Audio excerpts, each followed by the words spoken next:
we begin is with the Philadelphia Eagles. And it's pretty obvious. The A.J. Brown-Eagles relationship is over. It's done. So, where do we go from here? Because it's not about if there's a divorce. The divorce is coming. I guarantee you that. So it's about when. Knowing it's about when, let's peel the next layer off of the onion, shall we? What's your price? If you are Howie Roseman, what is your price? And for me, I'm doing it for a second-round pick. Now, preferably, I would like to squeeze as much juice out of the lemon as I can get. So if I try and work some deals and I try to pick up the phone and work with other GMs to find a way to get a first, of course. But if I'm talking about worst case scenario, what am I taking if it means I can get this headache out of my locker room? I am taking a second round pick. Would you? 215-592-9494.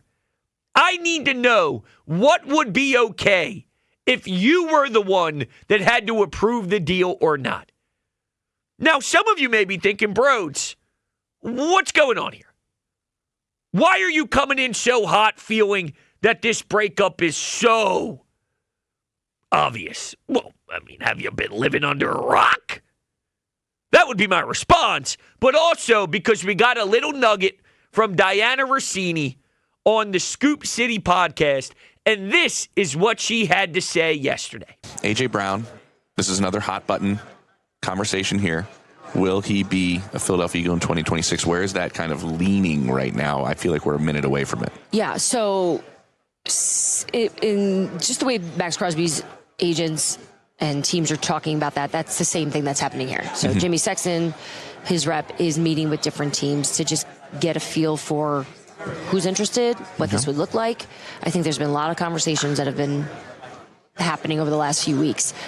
Okay, so now we got a situation where Diana Rossini is comparing what Max Crosby and his agent is doing to where A.J. Brown is with this franchise. It's over. Because if I told you, without knowing I was going to compare it to where we stand right now with wide receiver one, if I asked you about Max Crosby staying in Vegas with the Raiders, you'd laugh. You'd go, I mean, come on. Isn't it so glaring that he wants to be elsewhere? Isn't it known worldwide that he wants to play in a city that can actually compete for a championship? Isn't it obvious he's disgruntled and he's annoyed and he's bothered by everything Raiders from top to bottom? Of course. Well, guess what? He's doing the same thing with his agent, dancing around all these different parties, trying to figure out exactly who would be interested, who wouldn't, who would put together a decent package, who wouldn't. It's so obvious. So what's your price? And the reason why I feel a second-round pick isn't that egregious, I'm reading the tea leaves a little bit on what's being reported and some of the hypotheticals, and I think that's in the fair wheelhouse. And maybe that's discouraging to you, but it's not for me, because if you actually take a look at the history of what the Eagles have been able to accomplish in the second round, which doesn't include using that second-round pick with your first-round pick, maybe to move up in the first round or to get creative in any way, shape, or form, with excluding that angle, which is very possible, and Howie Roseman can absolutely execute that. Take a listen to a few of these names that you were able to snag in the second round.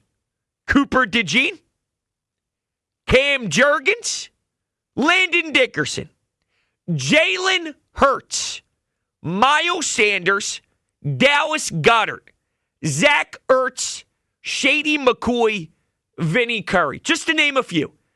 Now, of course, there would be some flops, the J.J. Arcega-Whitesides. They're not all pretty.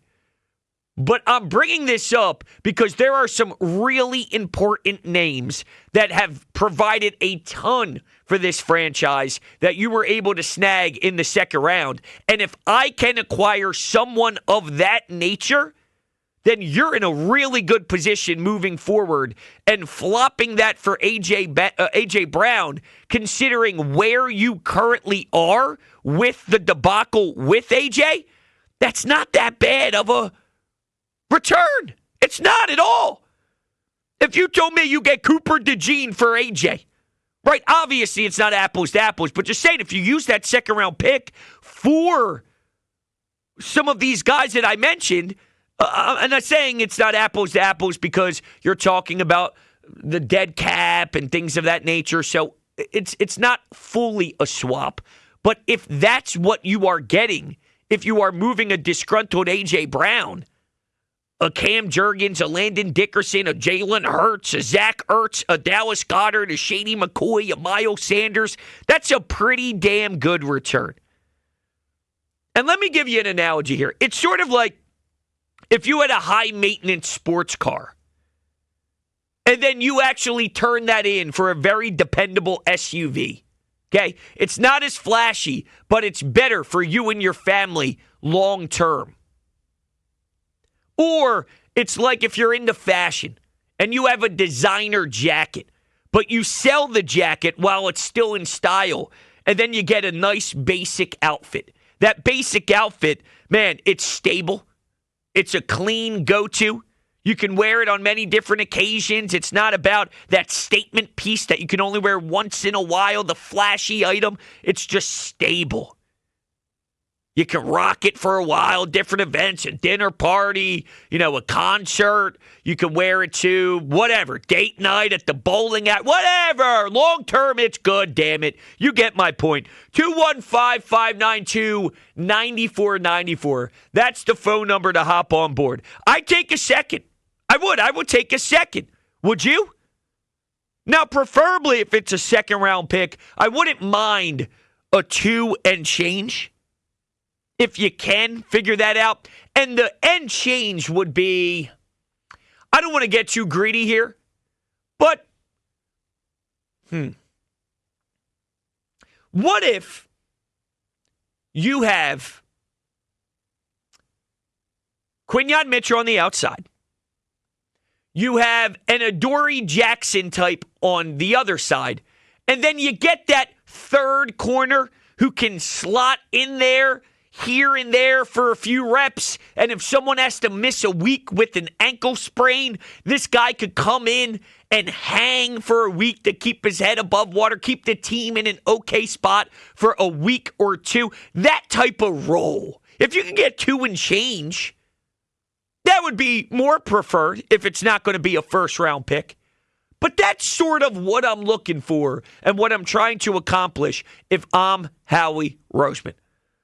So that's where I'm at. I would love to know where you are if you had the opportunity to be the general manager of the Philadelphia Eagles. All right? Let's go to the phones, and let's start things off with Winston in Germantown. What's up, Winston?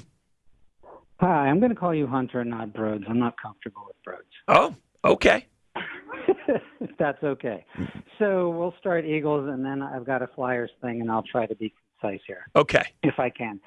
It's really hard to know what the market is for trading A.J. Brown. I don't know what it is. I think a decent second-round pick is fine if used shrewdly, and I think we can pretty much count on Howie to be shrewd. Yes? Yeah, I would agree with that. Absolutely. I mean, there's a reason why he's pulling the cards that he's pulling right now publicly that some Eagles fans are eating up. I mean, he's just playing the game, obviously. But yeah, he's definitely locked in, ready to try and pounce on this the best way he can. Yeah, this is part of the dance, and he knows how to dance. Yeah. So, he sure does. Yeah, but I don't. Other than that's hopeful. Maybe we could get something else. A player that might be serviceable. I don't it's really. Do any of us really know what A.J. Brown brings now? It's a fair question. There's definitely some speculation involved, without a doubt. And let me ask you this, Winston. Is it possible, in your eyes, to try and find a way to bring him back? Or are you like me, where you think this is pretty much wrapped up and he's out of here?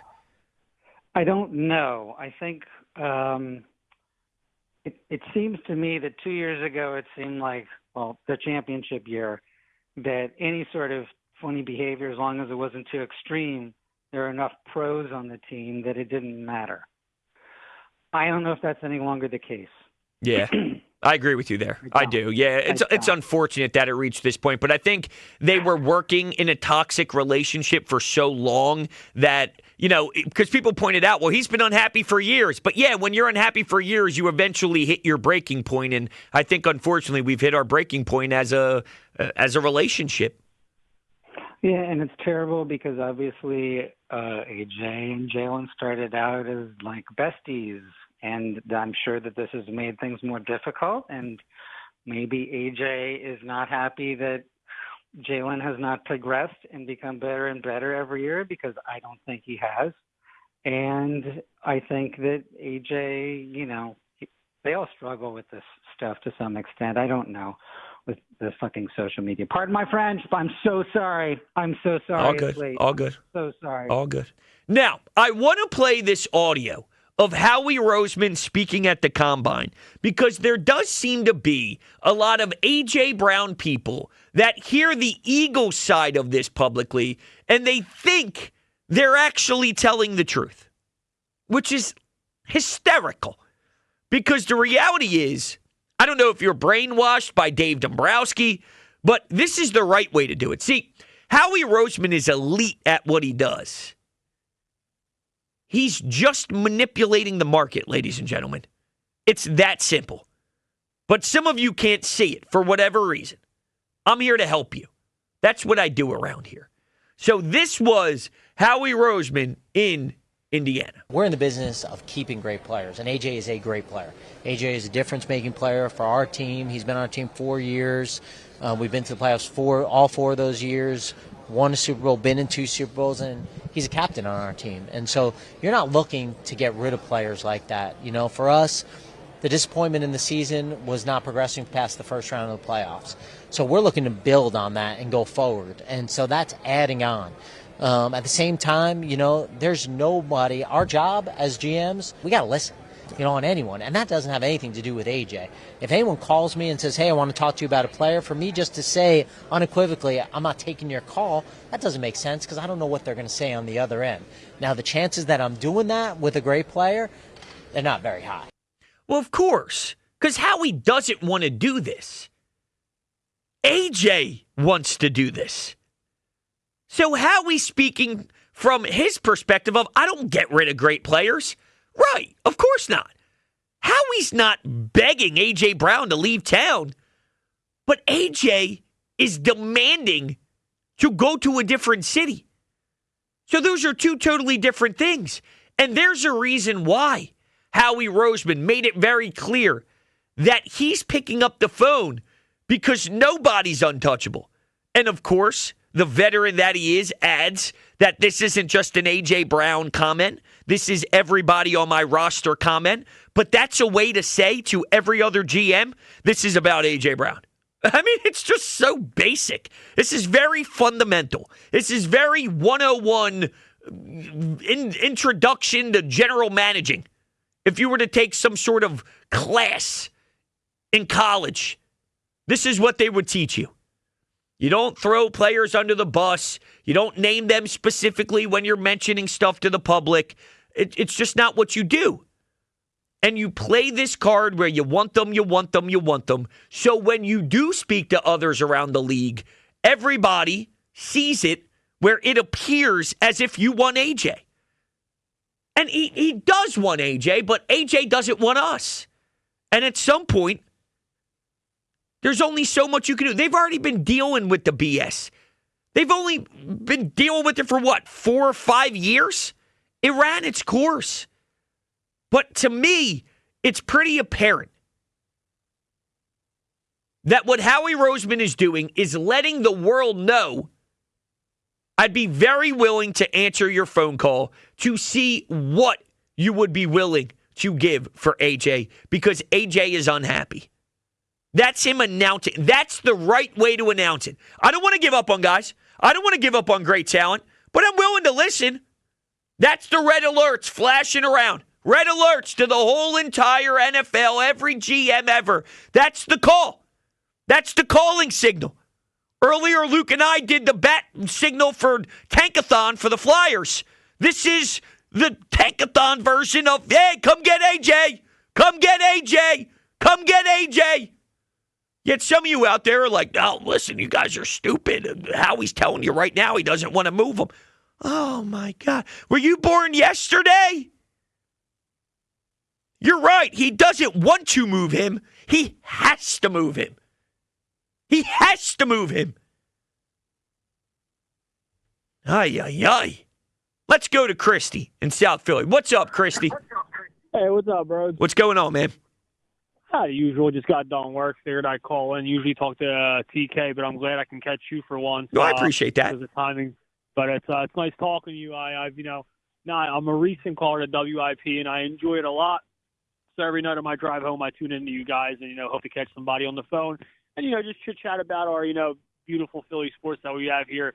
I say that tongue-in-cheek right now. Because right now it's not I'm not going to lie. It's been since that Super Bowl, I don't know, man. I don't know what's going on. I know. But hopefully we get back on track. So, all right, let's get into the AJ stuff. You're Howie Roseman. Does a second-round pick tickle your fancy? I think a high second-round pick. I would like a high second-round pick. But a second-round pick, listen, after all the turmoil, and the problem is I understand that teams are looking at like, wow, he definitely doesn't want to be there. Because let's be honest, the San Fran game, that's all you needed to see. That was it. That's the writing on the wall. That guy gave up on his boys out there. So, he sure did. Yeah, and you know what pisses me off is there's a group of people out there that just ignore it. They just ignore it as if he didn't absolutely quit on the entire franchise, the entire city, the coaching staff, the players, and you, the fan. And you don't like internalize that with pure sports hatred? That blows my mind. No. Oh, we lost him. Damn. I wanted to get his thoughts on that. In lieu of what his response was going to be, yes. Let me give you lost it. Let me give you the mock trade I made up that I would accept in a heartbeat for A.J. Brown. Okay. Going past the second-round pick. I think, Howie, you got to fish for the first-round pick. Now, I'm not including any of the cap ramifications, and if they trade him after June 1st, I don't care about that. They can figure that out. I'm not smart enough for it. The only thing I know about the cap is you keep kicking the can down the road, and that's how you deal with it. So, A.J. Brown. Okay. And a fourth-round pick, both from the Eagles. Send it to Buffalo. You get Buffalo's first-round pick. In. Which is, 25? Yeah, about that. I think. That. 26. Okay. You get their first-round pick and their fifth-round pick. So A.J. Brown in a fourth for a first-round pick and a fifth-round pick. A late first. My basis for this I'm so in, dude. Is that after when Stephon Diggs was traded in 2020, he was 27 years old. Was he? Yeah, he 27 years old. He was 27 that next season. They got a 22nd overall pick, a 5th-round pick, and a 6th-round pick. They traded Stephon Diggs and a 7th to the Bills, got a 1st and 2 more picks back. I think if you trade A.J., who is going to be 29 next season, you can get a 1st if you attach a 4th-round pick and you get a 5th back. I think that's more than fair. Dude, I am in. I'm in love with that. And I really don't think we're that far off when we draw up these type of moves. Now, I say second because I want to use that sort of as the floor, meaning if they look and explore in all these different areas and you're telling me that's what the best is, that's the worst thing I would accept is some version of a second. If we're talking late first, 26, 24, 27, 28, if we're in that range, without a doubt, I'm in. I think that's a huge win based off of all the controversy. Truth be told, I think it's a massive win if they could squeeze in a first-round pick here. I think the Bills is the best spot to send him to and the most likely spot that would give the Eagles a first-round pick, they have been so close every single year. Josh Allen has been an idiot for them in playoffs at times. He doesn't have a main number one to go to. They have a brand new head coach who is probably also desperate to get them over the hump. He was there the last few years. He believes in Josh Allen. You can send him up there. You got Brandon Beane, who gave himself a promotion, is probably fighting for his job up there. Take a big swing, get a wide receiver one, trade a first-round pick, because he's going to be better than any receiver you get at 26, and see if you can lose to the Chiefs in the divisional round with A.J. Brown. You know what I love, too? I love this angle. Is it possible? Now, maybe this is going too far, but if you go down that road and New England's sitting there and they go, hold on. We can't let him go to Buffalo. Yo, Howie, I'll give you bop. Now we're starting to squeeze a little bit of extra juice out of New England. Real bidding war here. Woo! Real bidding war here. Woo-hoo-hoo! I love it. All right. I love it. This is a great starting point. 215-592-9494. Your phone calls continue. The A.J. Brown Eagles breakup is so obvious, it's just stupid at this point. What would you take as sort of, hey, this is my last option, my last thing I'd accept? I'd say second round. I would take a second-round pick if that's the offer when it's all said and done. And I do think that they can do more than that. I really do. I think they can squeeze more than that. But if it came down to second-round pick or not, and that's the trade for A.J. Brown, would you accept that? Your phone call is coming up next. And Sheil Kapadia joined the morning show today. Does he believe A.J. will be back? Wait till you hear this. It's Brodes. It's 94 WIP. It's me. It's you. We're going to rock all your calls. Before we do, though, I don't want to forget about the audio like I did last segment. So clearly I am way out of whack. Sheil Kapadia joined the morning show with Joe DeCamera and John Ritchie today. And they were discussing the topic of A.J. Brown. Will he be back? This is what Sheil Kapadia had to say. Sheil, 4 years for A.J. here. Will there be a fifth? I say there will not be. What do you think?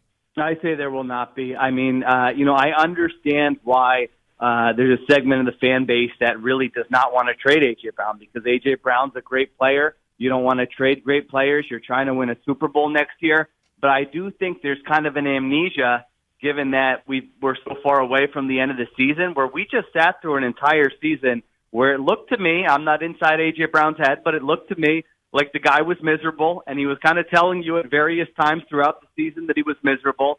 And so unless something really changed, and I don't know what that would be, I don't think A.J. Brown saw them hire Sean Mannion and said, oh, yeah, now everything's changed, and I want to be back with the Eagles. Maybe I'm wrong about that, but I think given that you tried it, you gave it a great try last year, it didn't work out. There's going to be teams out there that want A.J. Brown. I just think there's going to be an alignment between what he wants, the team being able to get the right compensation, and everybody kind of moving on. That's where I'm at with this. I just feel you gave it a whirl last year. You knew it was on thin ice to begin with, and this was somewhat in the cards. And you knew after last year's calculated risk, there was a chance where this would be the season where you have to look in a new direction. But he even added, Sheil, that is, this added wrinkle of when you go get Sean Mannion, did that actually push A.J. Brown out the door more? Maybe Howie knew, listen, this probably isn't going to satisfy him. I don't care.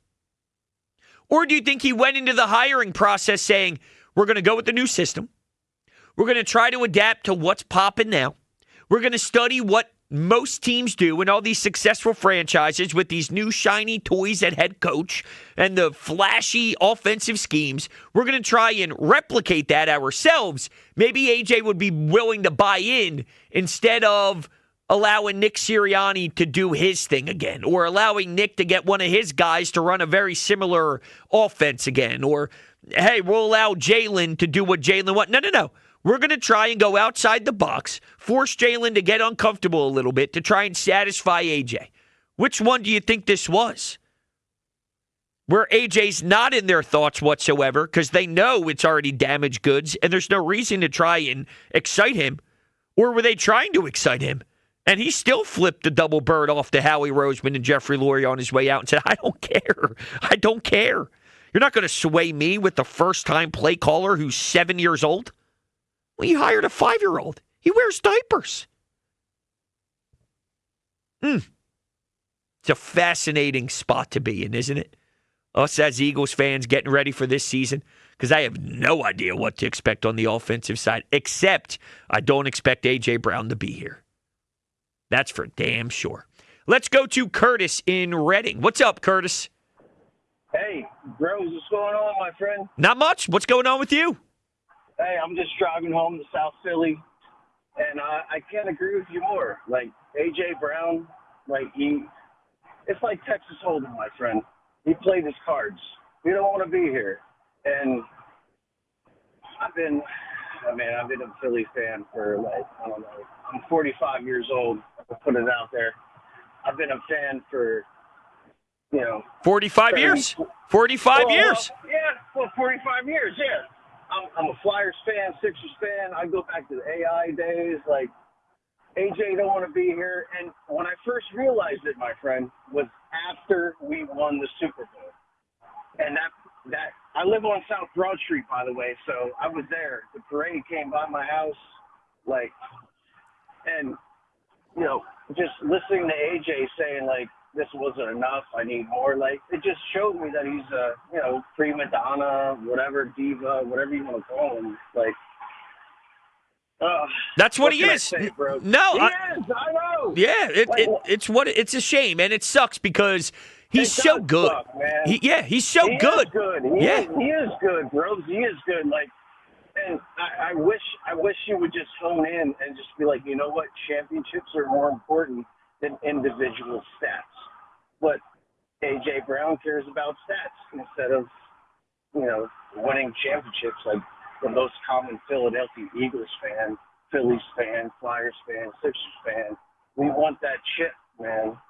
And he doesn't. He doesn't care for it the way we do. And it's a shame. And Curtis, thank you so much, man. Just a little bit of background noise, but I really appreciate the phone call. Would love to hear from you again. But it's really annoying because I used to look at that Instagram post for about a week as a positive. I really did. That his drive is based off of dominating. And he wants to dominate so much that instead of soaking in the championship and allowing that to define him where he's satisfied because he won, he's going to get back to work and think about dominating again. I'm an idiot because obviously the Super Bowl just doesn't matter. He doesn't care about the team winning. He's not happy if Smitty has 100 yards and Dallas Goedert has 92 yards and Saquon has 92 yards on the ground and he has 40. He's pissed. Because he cares about himself and himself only. He doesn't care about winning a championship. He would love to have 100 yards in a row for 7 straight games. And if they go 1-6, he's stoked. He's stoked. This past season, he wouldn't shut up when the Eagles were winning and he wasn't getting the ball. You know when he did shut up? When they were losing and he had 3 straight 100-yard games. What a fraud.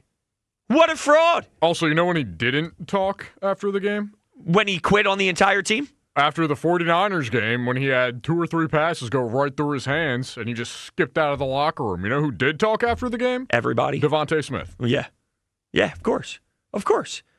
Yeah, and that's why I don't get the A.J. Brown people. I mean, you'll hold Jalen Hurts accountable for trying his best and missing a throw. That's unacceptable to you. But quitting on the team, not running a route hard, and then not addressing the media afterwards because he doesn't feel like it? Nah. You're cool with that. Nah, that doesn't bother you. Any other athlete not named A.J. Brown pulling those tricks, you'd run him out of town in a heartbeat. Yet for some reason, because A.J. Brown is good when he's willing, you give this guy a free pass. It's a joke. It's a joke. Sam in Phoenixville. What's going on, Sam? Hey, how we doing, Brodes? Good. How are you? Good, man. Good to talk to you. Yeah, Hey, man. I appreciate it. Going off of the Instagram post, I've always been kind of suspect since I saw that post after the Super Bowl, man. I mean, I took that as like, I have more fulfillment in like my stats and how I'm playing versus winning a championship with the Birds. Right. I saw that. I was like, this guy's like he cares more about what he's gonna finish in career yards than I won this many titles. And I think he made that pretty clear the past couple seasons with what he's been saying after each week, like you were just saying. You know, he plays great, and we don't win, and he's quiet. Yeah, it's absurd. Those 3 games was what? I think it was the loss to Dallas when you had the big lead. Then there was the Black Friday game against Chicago. And then there was another game after that that's escaping me. It was 3 straight games of 100 yards, and we didn't hear a damn peep from him. Yet he wouldn't he wouldn't shut his mouth. He wouldn't stop talking when they're 7-2 in 9 games and they're winning. It's crazy. I can't rationalize that, Sam.